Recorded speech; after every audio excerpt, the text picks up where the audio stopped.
நாளிலும் நம்முடைய தியானத்திற்காக ஆண்டவர் கொடுக்கிற வார்த்தை 119வது சங்கீதம் 18வது வசனம். நம்ம எல்லாருக்கும் கொஞ்சம் பழக்கப்பட்ட ஒரு வேத வசனம். 119வது சங்கீதம் 18வது வசனத்தை எடுத்துக் கொள்வோம். உமது வேதத்தில் உள்ள அதிசயங்களை நான் பார்க்கும்படிக்கு என் கண்களை திறந்தருளும். உமது வேதத்தில் உள்ள அதிசயங்களை நான் பார்க்கும்படிக்கு என் கண்களை திறந்தருளும். அழகான ஒரு வார்த்தை. இந்த சங்கீதத்தை எழுதினவர் எஸ்ராவாக இருக்கலாம் என்று கணிக்கப்படுகிறது. எஸ்ரா ஒரு நல்ல தேவ மனுஷன், தேவனுடைய வார்த்தைகளை அறிந்தவர், தன் இருதயத்தை அதற்கேற்ற விதத்தில் பக்குவப்படுத்தினவர், ஜெபிக்கிற மனுஷன். இந்த 119வது சங்கீதத்திலே நான் ஏற்கனவே சொல்லினேன், ஒவ்வொரு வசனங்களும் ஒவ்வொரு வசனத்தை குறித்த ஒரு காரியத்தை சொல்லுகிறது. இப்ப இந்த 18ஆம் வசனம் சொல்லுகிறது, உங்களுடைய வேதத்தில் உள்ள அதிசயங்களை நான் பார்க்கும்படிக்கு என் கண்களை திறந்தருளும். ஒரு விதத்திலே இது வேதத்தை குறித்து பேசுகிறது. அடுத்த பக்கத்தில் பார்த்தீங்கன்னா இது ஒரு அழகான ஒரு ஜெப விண்ணப்பம். புதிய ஏற்பாட்டு காலத்திலே நாம் உலக காரியங்களிலே எதுவுமே ஜெபிக்க கூடாது, ஆவிக்குரிய காரியங்கள் மட்டும்தான் ஜெபிக்க வேண்டும் என்று நான் பலமுறை சொல்லுகிறேன். அதே காரியத்தை இந்த பழைய ஏற்பாட்டு காலத்திலே பார்த்தீங்கன்னா ரொம்ப அழகா ஒரு ஆவிக்குரிய விண்ணப்பத்தை இந்த இடத்திலே இந்த சங்கீதக்காரராகிய எஸ்ரா எழுதியிருக்கிறார். ஆவிக்குரிய ஒரு விண்ணப்பம். உமது வேதத்தில் உள்ள அதிசயங்களை நான் பார்க்கும்படி என் கண்களை திறந்தருளும். ஒரு நல்ல spiritual request, spiritual prayer request.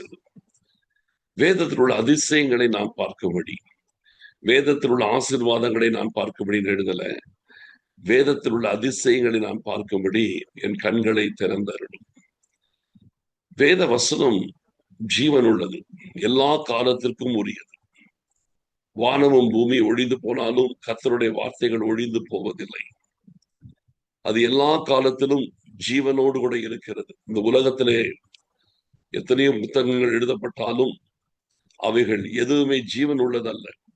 அந்தந்த காலத்திலே எழுதிவிட்டு எழுதினவர்களும் மரித்தார்கள். அதில் எழுதப்பட்ட சத்தியங்களும் அது நிலைத்திருக்காது. ஆனால் வேத புத்தகத்தை எழுதின நம்முடைய ஆண்டவர் மரிக்கவில்லை, அவர் உயிரோடு கூட இருக்கிறார். வேத வசனங்களை நமக்கு தந்த ஆண்டவர் நம்மோடு கூட இருக்கிறார். இந்த வேத வசனங்களுக்குள் தன்னுடைய ஜீவனை வைத்திருக்கிறார். அந்த ஜீவன் மனுஷருக்கு ஒளியாய் இருக்கும்படியாக, இருளிலே பிரகாசிக்கும்படியாக அந்த ஜீவன் வேத வசனத்துக்குள் இருக்கிறது. அப்ப எல்லா காலங்களுக்கும் வேத வசனங்கள் பொருந்தும். எல்லா காலங்களிலும் இந்த வேத வசனங்கள் நிறைவேறும். இது ஒருபோதும் பழமையாய் போவதில்லை. அப்ப வேதத்தில் உள்ள அதிசயங்களை நாம் பார்க்க முடியுமா? பார்க்க முடியும். புரிதலா? வேதத்தில் உள்ள அதிசயங்களை கர்த்தர் ஒரு காரியத்தை ஒரு தேவ மனுஷனிடத்திலே ஜெபிக்கும்படி நடத்துகிறார் என்றால் அதை செய்வார் என்று அர்த்தம். அதை செய்ய அவரால் முடியும் என்று அர்த்தம். அதை செய்யக்கூடியவராய் அவர் இருக்கிறார். அப்படிப்பட்டவைகளைத்தான் அவர் ஜெப குறிப்புகளாக சொல்வது வழக்கம். அப்படிப்பட்டவைகளை குறித்துதான் தன்னுடைய பிள்ளைகளோடு கர்த்தர் பகிர்ந்து கொள்வது, அவருடைய பாரப்படுத்துவது வழக்கம். அப்ப இந்த இடத்துல இந்த சங்கீதக்காரருக்கு ஒரு வாஞ்சை என்ன? வேதம் என்பது, வேத புத்தகம் அது ஒரு எழுத்தின் புத்தகமாக அல்ல, அதை என்னால் பார்க்க முடியும். வேத புத்தகம் வந்து எழுதப்பட்ட ஒரு புத்தகம் அல்ல, அதில் எழுதப்பட்டது எல்லாத்தையும் பார்க்க முடியும், விஷுவலா பார்க்க முடியும். இது உலகத்திலே இன்னைக்கு இது எந்த புத்தகத்திலையுமே அது சாத்தியம் கிடையாது. ஆனால் வேத புத்தகம் அதை வந்து விஷுவலா பார்க்கலாம், புரிதலா? விஷுவலா பார்க்கலாம். வேதத்தில் உள்ள அதிசயங்களை நாம் பார்க்கும்படி என் கண்களை திறந்தருளும்.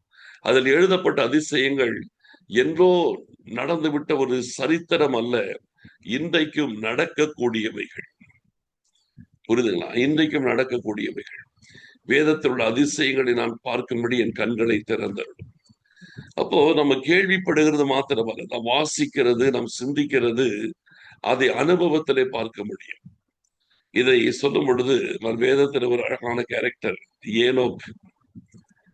ஏனோக்கை குறித்து வேதத்திலே மூன்று இடத்துல தான் இருக்குது.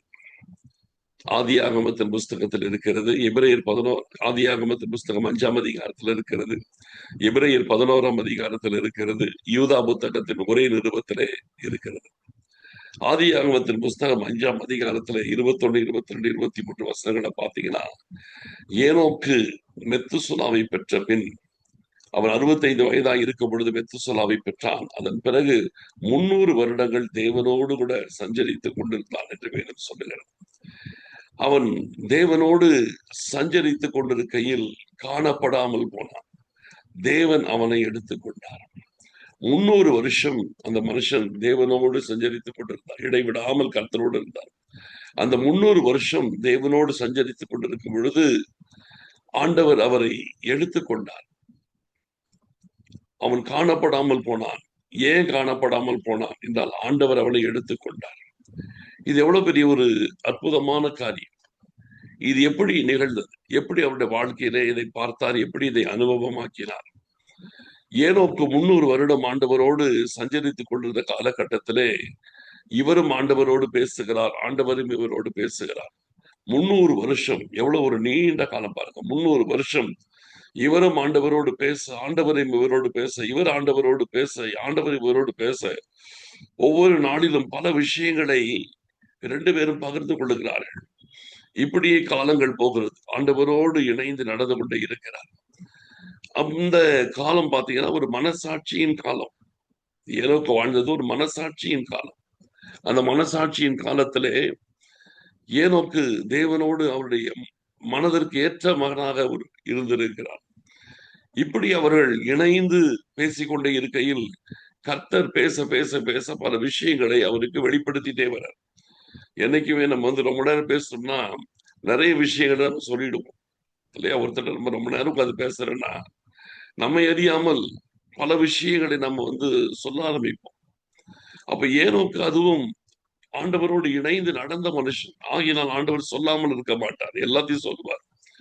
அந்த மனசாட்சியின் காலத்தை குறித்து பேசுகிற ஆண்டவர் அந்த காலத்தில் அவன் தேவனோடு சஞ்சரிக்கிறதுனாலே அவனுக்கு அடுத்த காரியத்தை சொல்றாரு, இதற்கு பிறகு நியாயப்பிரமாணம் என்று ஒன்றை நான் கொடுப்பேன், அந்த நியாயப்பிரமாணத்தின் காலமாக ஒன்று இருக்கும் என்று சொல்லி கர்த்தர் அதை வெளிப்படுத்துகிறார். அதன் பிறகு ஆண்டவர் சொல்றார், இந்த நியாயப்பிரமாண காலம் என்பது மனிதனை ஒரு மனிதனாய் வாழ வைப்பதற்காகத்தான். அது தண்டனைக்குரியது, அது பூரணமானது அல்ல. ஆனால் அதன் பிறகு கிருபையின் காலம் என்று ஒன்றை கொடுக்க போகிறேன். அந்த கிருபையின் காலத்தை தொடங்கி வைக்கிறவர் இயேசு கிறிஸ்து என்னுடைய குமாரனை அனுப்பி அவர் மூலமாய் கிருபையின் உபதேசத்தை உலகத்திற்கு கொடுத்து அவர் மூலமாக இந்த உலகத்திலே என்னுடைய கிருபை என்னது என்பதை நான் காண்பிப்பேன் என்று சொல்லி கிருபையினால் வருகிற ரட்சிப்பை குறித்து பேசியிருப்பார். இதெல்லாம் ஏனோக்கு ஆச்சரியமா இருந்திருக்கும். இப்படி எல்லாம் இருக்குதா? அந்த கிருபையினால் மீட்கப்பட்டவர்களை சபை என்று ஒன்றை ஏற்படுத்துவேன். அந்த சபை புறஜாதிகளுக்குள்ளும் இருக்கும், என்னால் தெரிந்து கொள்ளப்பட்ட சந்ததிக்குள்ளும் இருக்கும். இப்படி சபையின் காலம் என்று ஒன்று இருக்கும் என்று சொல்லி அதையும் சொல்லியிருப்பார். அதையும் இந்த ஏனோக்கு கேட்டுட்டே வர, அதன் பிறகு என்ன நடக்கும் அப்பா ஆண்டவரே, அதுக்கு பிறகு என்ன நடக்கும் கேட்டுட்டே இருந்திருப்பார். அப்போ ஆண்டவர் சொல்றாரு, அந்த சபை அதுதான் எனக்குரிய மனவாட்டி.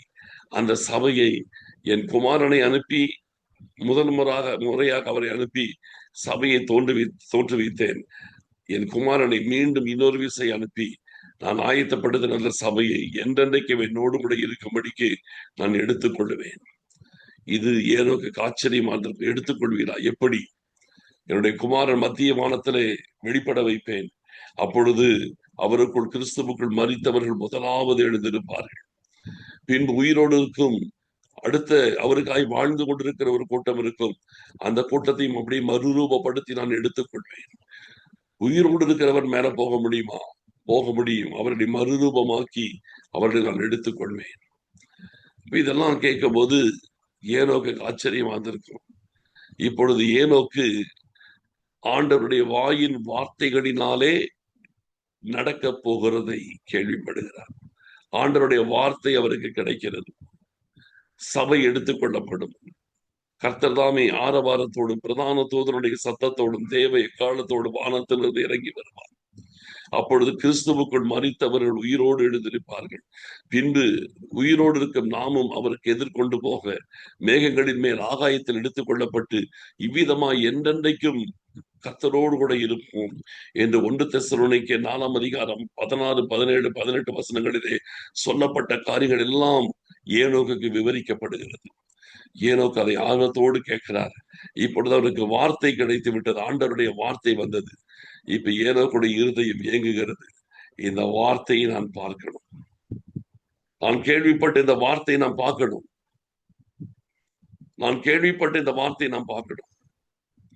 ஆண்டவர்கிட்ட கேட்டிருப்பார், ஆண்டவரே இது எனக்கு எப்படின்னே புரியல, நீங்க சொல்றது ரொம்ப அருமையா இருக்குது, ஆச்சரியமா இருக்குது, இதை நான் பார்க்கணுமே.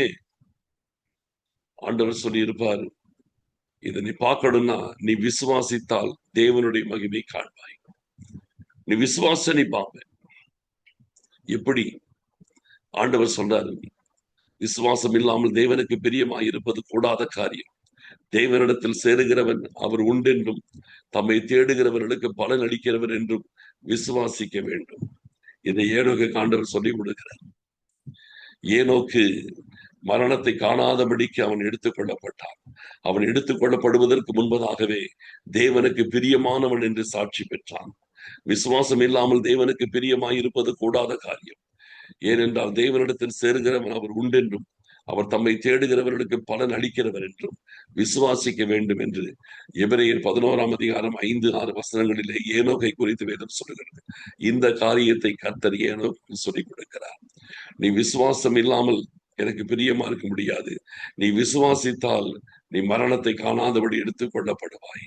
நீ விசுவாசித்தால் நான் உனக்கு சொன்னதை உன்னால் பார்க்க முடியும். நீ விசுவாசித்தால் நான் உனக்கு இப்போ சொன்ன விஷயங்களை, பிற்காலத்திலே நடக்க போகிறதான இந்த விஷயத்தை நீ விசுவாசித்தால் நீ பார்க்க முடியும்.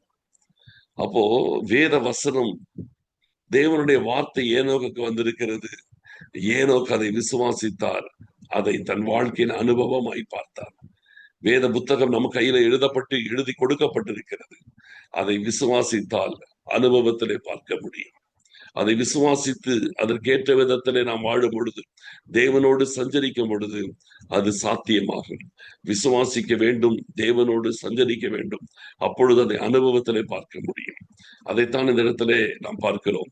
இங்கே சங்கீதக்காரன் கேட்கிறாரு, ஒரு வேதத்தில் உள்ள அதிசயங்களை நான் பார்க்கும்படி என் கண்களை திறந்தருடும். எழுதப்பட்ட வார்த்தை கொடுத்திருக்கிறீங்க ஆண்டவரே, நான் உங்களோடு கூட சஞ்சரித்து இந்த வார்த்தைகள் இதில் எழுதப்பட்டதான இந்த அதிசயங்களை நான் விசுவாசிக்கிறேன். நான் விசுவாசிக்கும் பொழுது இதை என் கண்களால் நான் பார்க்க போகிறேன். உங்களுடைய வேதத்தில் உள்ள அதிசயங்களை நான் பார்க்கும்படி என் கண்களை திறந்தருடும். என் கண்களை திறந்தருடும். என் வாழ்க்கையில் அதை எல்லாத்தையும் நான் பார்க்கணும். இன்னைக்கு நான் பார்க்கணும். என்னுடைய வாழ்க்கையை நான் பார்க்கணும்.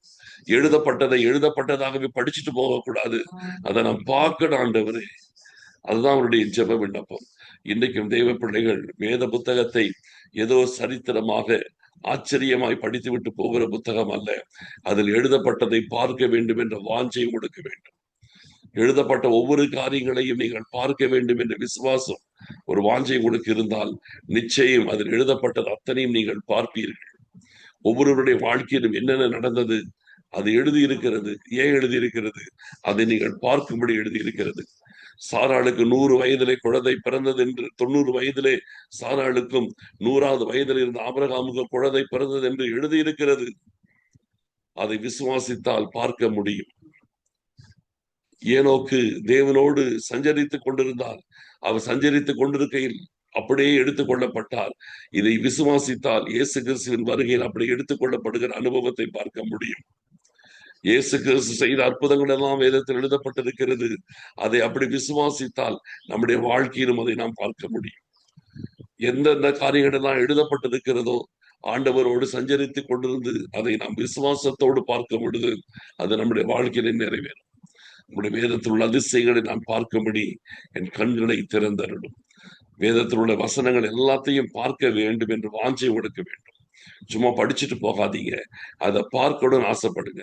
பரிசுத்த ஆவியினுடைய அபிஷேகம் 120 பேர் மேல் அபிஷேகம் ஊற்றப்பட்டது, எழுதப்பட்டிருக்கிறது. அதை அனுபவத்தில் நீங்கள் பார்க்க வேண்டும்.